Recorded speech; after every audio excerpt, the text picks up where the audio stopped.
Excel 2013 के इस session के अंदर हम एक्चुअल में 3 डिफरेंट फंक्शंस को यूज़ करेंगे और वो फंक्शन है हमारे पास सम, एवरेज और काउंट। लेकिन एक्चुअल में हमें करना ये है कि हमें डिफरेंट ग्रॉस वैल्यूज़ को सम करना है और यहाँ पर उसका रिजल्ट देखना है। लेकिन सिर्फ हमें वो वैल्यू प्लस करनी है जो कि ग्रेटर दैन 0 है, और इसी तरह से हमें एवरेज वैल्यू यहाँ पर बेसिकली निकालनी है, लेकिन सिर्फ उन वैल्यूज़ की एवरेज आ जाए जो कि ग्रेटर दैन 0 है, और इसी तरह से काउंट करना है हमें उन वैल्यूज़ को जो कि ग्रेटर दैन 0 है। थोड़ा सा हम इस शीट को देख लेते हैं। एक्चुअल में मेरी कंपनी ने डिफरेंट मंथ के अंदर डिफरेंट सेल्स परफॉर्म की है और उन सेल्स की जो कॉस्ट है वो हमने यहाँ पर लिखी है।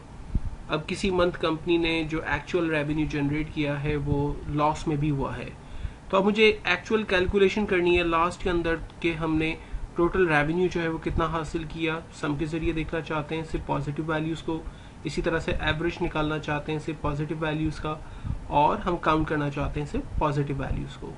तो सबसे पहला फंक्शन हम सम के लिए अप्लाई करते हैं, equal to sum f and then bracket open. Sum f सबसे पहले हमें सिंटैक्स में जो आर्ग्यूमेंट पास करता है वो कहता है कि जी रेंज बताइए। रेंज का मतलब है कि आप अपने न्यूमेरिकल डाटा जिसको आप सम करना चाहते हैं उसकी रेंज बता दें। सो हमने रेंज के अंदर तमाम न्यूमेरिकल डाटा जिसको हम सम करना चाहते हैं उसकी रेंज को डिफाइन करते हैं, एंड देन उसके बाद कहता है कॉमा लगाइए, हमने कॉमा लगा दिया। अब कहता है क्राइटेरिया बताइए कि आप इन वैल्यू में एक्चुअल में चाहते क्या है। तो मैं इस वैल्यू में सिर्फ उस वैल्यू को सम करना चाहता हूं जो कि ग्रेटर देन 0 है। तो इसके लिए मैंने इन्वर्टेड कॉमा के अंदर क्राइटेरिया डिफाइन किया, the value is greater than 0 and then inverted comma close and then finally bracket close and then enter. तो हमारे पास सिर्फ सम देखें उन वैल्यूज़ का आ रहा है जो कि एक्चुअल में पॉजिटिव वैल्यूज़ है।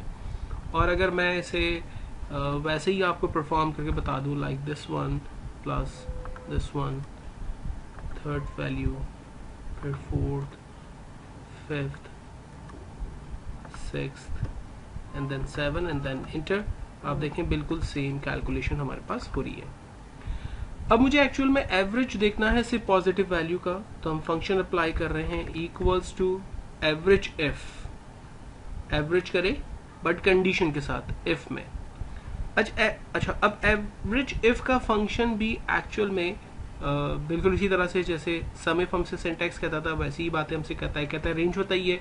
सो हमने अपने तमाम न्यूमेरिकल डाटा को रेंज में दे दिया। कहता है कॉमा लगाएं, कॉमा लगा दिया। फिर कहता है क्राइटेरिया बताइए चाहते क्या है, तो हम चाहते हैं एक्चुअल में सिर्फ उन वैल्यू को आप सम करें जो कि ग्रेटर दैन इक्वल्स टू 0 है, and then bracket close and then enter. तो हमारे पास एवरेज आ गया 53.16। और लास्ट में मुझे सिर्फ काउंट करना है पॉजिटिव वैल्यूज को, तो हम फॉर्मूला अप्लाई करते हैं equals to count f and then bracket open. तमाम न्यूमेरिकल डाटा को रेंज में दिया, कॉमा, और क्राइटेरिया में हमने कह दिया कि आप सिर्फ उन वैल्यू को सम करें जो कि ग्रेटर देन 0 हैं, एंड देन काउंट करें एंड देन इंटर। आप देखें इसने सिर्फ उन्हीं वैल्यूज को काउंट करके हमें बताया जो कि ग्रेटर देन 0 है। और आप नोटिस कर रहे हैं कि इसमें 0 नहीं आ रहा है। अगर मैं ग्रेटर देन इक्वल्स टू 0 कर दूंगा तो 7 वैल्यूज हमारे पास आ जाएंगी, और आप यहाँ देख सकते हैं कि जो हमने कैलकुलेशन की थी वो भी एक्चुअल में 7 वैल्यूज को सम करके ही हासिल की थी। तो मैंने तमाम पॉजिटिव वैल्यूज को सम करके उसका एवरेज अगर निकालना है तो उन तमाम चीज़ों में हमने इसे परफॉर्म करके देखा है।